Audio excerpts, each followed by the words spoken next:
Around the world, Kamala Harris praises President Joe Biden's patriotic decision not to seek re-election and vows to win the Democratic nomination and defeat Donald Trump. Kamala added that Biden stepping down was an act of patriotism, which he was known for. Shortly after Biden stepped aside, he firmly endorsed Harris, who would make history as the nation's first Black and South Asian woman to become a major party's presidential nominee. Other endorsements flowed from former President Bill Clinton and Hillary Clinton, the first major female presidential nominee, and prominent U.S. senators, a wide swath of House representatives, and members of the influential Congressional Black Caucus. To discuss this, I'm joined by Chairman, United Capital Group PLC, Professor Matthias Chika Mordi. Hello, Professor. Thank you so much for joining us at this time. Hi, thank you for having me.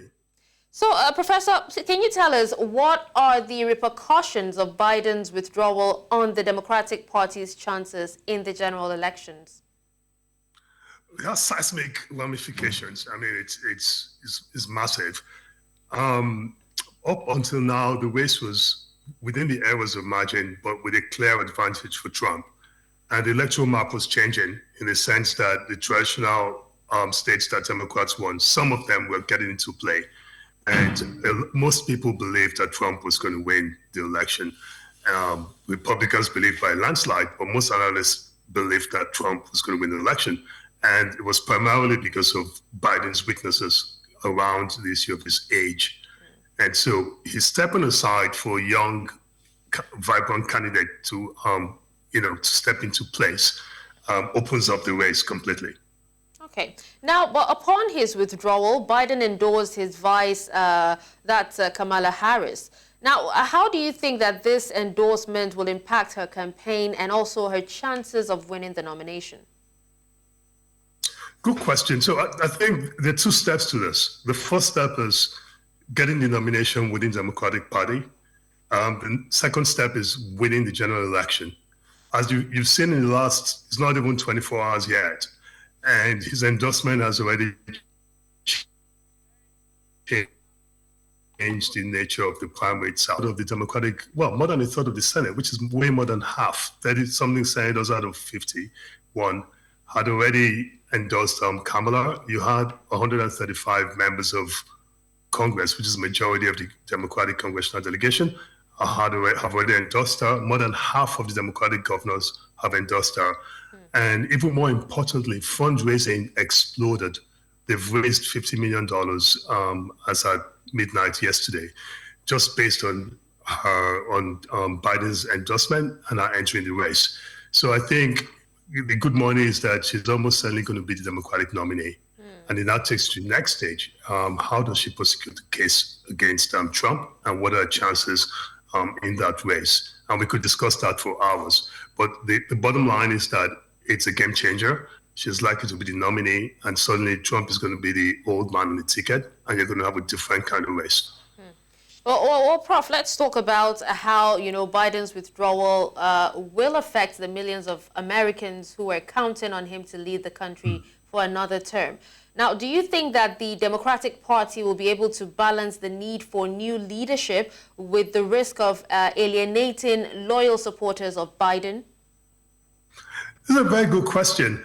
I feel that Democrats in general and independent-leaning Democrats are quite different from MAGA supporters and those who support Trump and majority of Republicans, in the sense that, and this I'm not being disrespectful, but the fact is that today's Republican Party, the MAGA movement, is organized around President Trump. Some call it a cult of personality, but and they are fiercely loyal and they're very energized about Trump. But Democrats have never been really excited about Biden in the way Republicans are about Trump. And Democrats have shown a willingness to look more at the issues than the personality. So, but having said that, there are certain demographic groups that Biden resonates very well with. And some of those groups might not necessarily resonate with, say, Kamala Harris if and when she becomes a candidate. These are mainly the demographic that Trump does well in, and that's non-college educated white males. And yes, Trump beats Biden there, but the concern of many is that the margin against Kamala might even be more. Now, are there many voters who would say, because Biden is not the nominee, I'm now going to vote for Trump? I feel that there's very, very little evidence that you're going to see any significant movement in that sense. Well, Prof, you would also agree, that Biden's withdrawal seems to have given the opposition enough armor to attack. But how do you think that the Republican Party will leverage Biden's withdrawal to their advantage in the election? It's very difficult. It's going to be difficult for them. And to answer your question, first of all, it's going to be very difficult for them because they've worked up the assumption they're going to run against an old man who was visibly showing signs of aging. And the attacks and everything were designed, the campaign, very much around him as a person. Now, that argument stops holding water when it's a younger candidate and it's a female candidate and one who can push back against many of the arguments against them. Now, what they might do, and I've not seen much of that evidence, but what they might do, because the initial responses from President Trump, former President Trump and other people was to dismiss her. But what they might do might try to frame this as Biden being pushed aside and try to racialize the race, in terms of saying in the Rust Belt and areas in the Midwest that, hey, here's this working class white president, and they push him aside for a minority lady to take the place. So that is the one opening that they could have if they want to play the politics of hate and identity.